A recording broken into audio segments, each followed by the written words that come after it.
안녕하세요. 미스터 리캡입니다. 오늘은 학교 로맨틱 코미디 영화 스윗 컴뱃에 대해 설명하겠습니다. 스포일러 주의, 구독하고 재밌게 보세요. 오프닝 장면에서 우리는 주에서 최고의 여성 MMA 파이터인 팡요를 만나게 됩니다. 그녀는 최근에야 공식 경기에 참가하기 시작했지만 무패 기록을 가지고 있습니다. 그녀의 최근 큰 승리는 미디어에서 큰 반향을 일으키며 그녀를 더욱 유명하게 만들었습니다. 플래시백에서는 팡요가 부유한 사업가인 할아버지에게 자신이 파이터가 되고 싶다고 말하는 장면이 나옵니다. 그녀는 어릴 때부터 가족 사업을 도울 것으로 기대받았기 때문에 할아버지는 매우 실망했습니다. 그런 다음 마카오에 사는 젊은 남자 밍티안이 소개됩니다. 그는 중학교에 다니는 2명의 동생이 있습니다. 어머니가 그들을 버리고 아버지가 돌아가신 후 아이들은 밍티안의 책임이 되었습니다. 그의 동생은 TV에서 MMA 경기를 보는 것을 좋아하며 가장 좋아하는 파이터는 팡요로 그녀를 퀸이라고 부릅니다. 동생들을 부양하기 위해 밍티안은 대학을 중퇴하고 지역 레스토랑에서 배달원으로 일하기 시작했습니다. 현재 그는 괜찮은 장학금을 받아 대학에 진학해 교육을 계속하려고 노력 중입니다. 어느 날 그는 지역 무술 선생님에게 음식을 배달하라는 지시를 받습니다. 그곳은 20분 거리이지만 받는 사람은 15분 안에 음식을 요구합니다. 압박 속에서 밍티안의 뛰어난 방향 감각을 볼 수 있습니다. 그는 기본적으로 도시의 모든 거리와 지름길을 외워서 일을 효율적으로 처리합니다. 목적지에 거의 도착했을 때 그는 카트에서 떨어진 과일을 모으려는 가난한 노점상 아주머니를 보게 됩니다. 그가 그녀를 도우려는 순간 카트가 길을 따라 굴러갑니다. 그때 MMA 파이터 팡유가 나타나 카트를 멈추기 위해 발로 차지만 오히려 카트가 부서지고 모든 과일이 망가져 버립니다. 아주머니에게 사과하라는 요청을 받았을 때 그녀는 단순히 피해 보상금을 건네고 가버립니다. 밍티안은 무례한 그녀에게 화를 내며 배달을 계속합니다. 그 후 팡요는 전직 무술 선생님을 찾아가 도움을 요청합니다. 그녀는 가족으로부터 MMA를 그만두고 사업에 합류하라는 압박을 받고 있습니다. 혼란스러운 그녀는 선생님이 대신 결정해 주길 바라지만 선생님은 그 요청을 거절하며 결정은 그녀 자신이 내려야 한다고 말합니다. 바로 그때 밍티안이 도착하며 음식을 주문한 손님이 바로 그 무술 선생님임이 밝혀집니다. 그와 팡요는 서로를 바라보지만 아무 말도 나누지 않고 헤어집니다. 레스토랑으로 돌아가는 길에 밍티안은 대학에서 70% 장학금을 제공한다는 이메일을 받습니다. 하지만 그 대학은 다른 주에 있습니다. 그는 교육을 위해 이사해야 할지 아니면 동생들이 이미 마카오 생활에 익숙해졌기 때문에 남아야 할지 고민합니다. 이 딜레마를 해결하기 위해 그는 지혜의 분수에 가서 우주에게 길을 보여달라고 빕니다. 동시에 팡요도 분수 반대편에서 같은 일을 하고 있습니다. 잠시 생각한 후 그들은 결정을 내립니다. 팡요는 파이터로서의 커리어를 계속하기로 결심하고 밍티안은 다른 주로 이사하기로 합니다. 밍티안의 상사는 친절한 사람으로 이사 과정을 도와주고 그가 이사할 곳에서 배달원으로 일할 수 있게 해줍니다. 심지어 필요하면 돈과 자원도 제공하겠다고 말합니다. 다음 장면에서 밍티안과 동생들이 새 집으로 이사하는 모습이 나옵니다. 비록 최고의 동네는 아니지만 집 안은 꽤 아늑합니다. 아이들이 마음에 들어하는 것 같아서 밍티안은 결국 행복해합니다. 첫 번째 장식으로 그는 스승과의 사진을 선반에 올려놓습니다. 그는 스승과 함께 복싱을 훈련했던 과거가 밝혀집니다. 그 후 밍티안은 아이들을 학교에 데려다주고 새로운 직장인 KFC에 등록하고 마침내 대학에 처음으로 갑니다. 그는 주에서 최고의 스포츠 대학인 상세에 입학했습니다. 오래 이전까지 이 대학은 여학생만을 위한 학교였습니다. 사실 밍티안은 장쯔 대학에 다니는 첫 남학생 중 한 명이 될 것입니다. 그러나 그가 캠퍼스에 들어서면서 수백 명의 여학생들 사이에서 자신이 유일한 남학생일지도 모른다는 것을 깨닫습니다. 그는 입학 허가서를 잘못 읽은 건 아닌지 의심하기 시작합니다. 왜냐하면 남학생은 단 한 명도 보이지 않기 때문입니다. 여학생들은 유일한 남학생인 그에게 호기심을 보이며 게다가 그가 매우 잘생겼다는 사실도 더해져 그는 점점 더 주목을 받습니다. 갑자기 그는 복싱과 스케이트를 좋아하는 톰보이 스타일의 학생 샤오미와 부딪힙니다. 밍티안은 그녀를 남자로 오해하고 즉시 다른 남학생이 있어서 기쁘다고 말을 꺼냅니다. 샤오미는 그를 바로잡는 대신 머리에 작은 분홍색 클립을 꽂고 자기소개를 합니다. 충격을 받은 밍티안은 사과를 하고 그녀가 노려보며 스케이트를 타고 떠나는 모습을 지켜봅니다. 학장과 왕 선생님은 걱정하고 있습니다. 처음에는 10명의 남학생이 대학에 지원했지만 캠퍼스를 둘러보고 여학생만 있다는 것을 알게 된 후 모두 전학을 요청했습니다.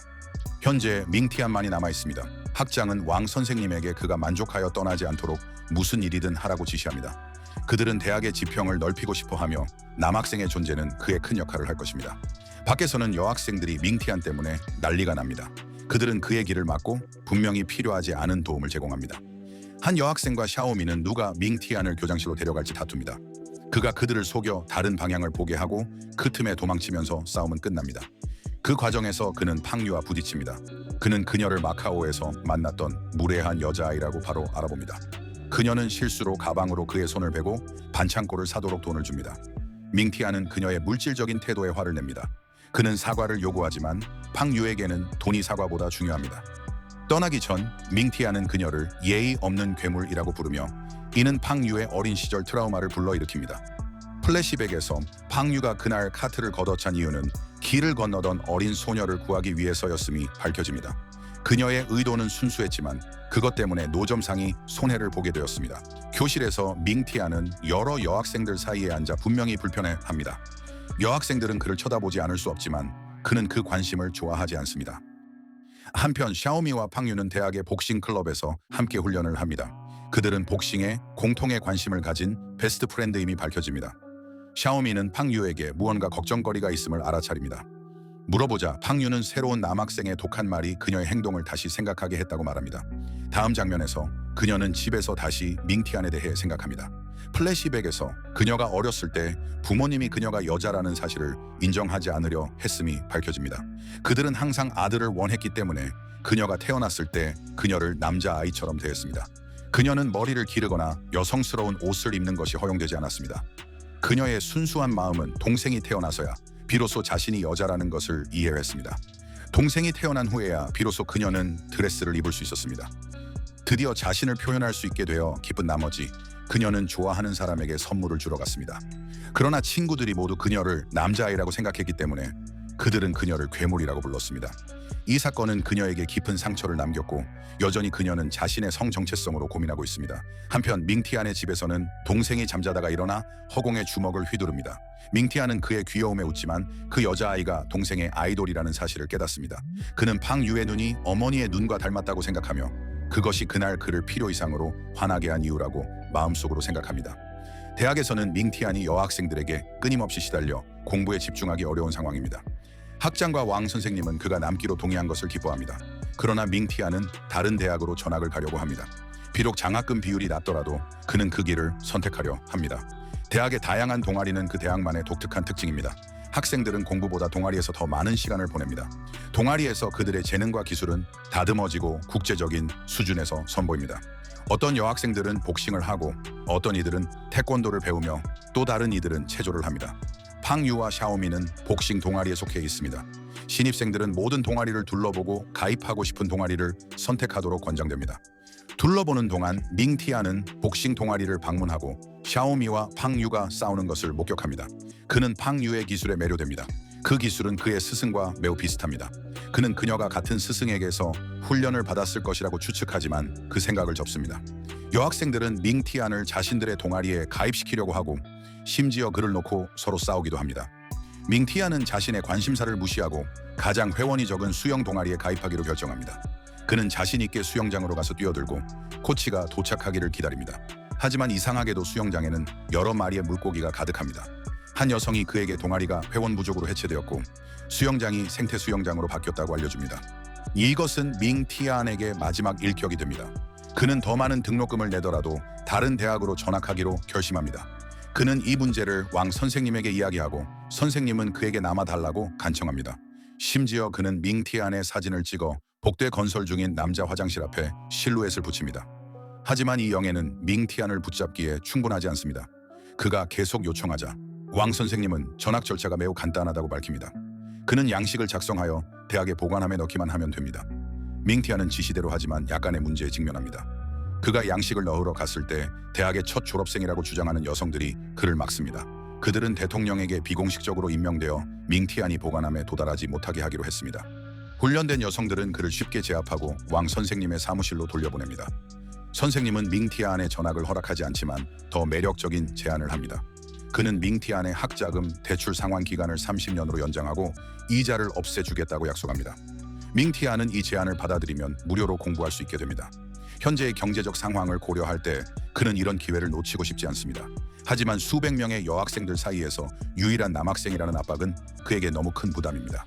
그는 이 아이디어를 나중에 고려하기로 합니다.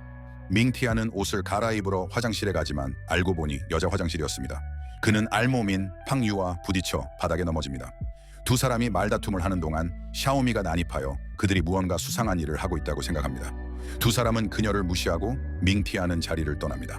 다음 장면에서 샤오미, 팡유, 그리고 태권도 수업에서의 라이벌이 아이스크림 가게에서 마지막 스트로베리 맛 아이스크림을 놓고 다투는 모습이 보입니다. 한편 밍티아는 음식을 배달하러 가던 중 길거리에서 괴롭힘 당하는 아이를 발견합니다. 그는 아이가 도망가도록 도와주지만 결국 괴한들에게 잡힙니다. 그들은 그를 들로 끌고 가며 협박합니다. 그러다 여학생들이 현장에 도착합니다. 처음에는 말로 문제를 해결하려고 하지만 괴한들이 손을 대기 시작하자 싸움이 벌어집니다. 길고 재밌는 싸움 끝에 여학생들과 밍티아는 그들을 쫓아냅니다. 밍티아는 그들에게 너무나 감사하며 이 사건 이후 그들과 친구가 됩니다. 여학생들 덕분에 대학 생활이 그렇게 나쁘지 않게 느껴집니다. 비록 앞으로 문제가 있을지라도 그는 전학을 취소하고 장체의 대학에 남기로 결심합니다. 바로 다음 날 그는 왕 선생님의 제안을 받아들이고 선생님은 매우 기뻐합니다. 새로운 친구들과 추가된 혜택으로 밍티아는 앞으로 4년 동안 순조로운 대학 생활을 기대합니다. 이런 비디오를 더 보려면 구독하시고 알림을 켜고 좋아요를 눌러 채널을 지원해주세요. 시청해주셔서 감사합니다.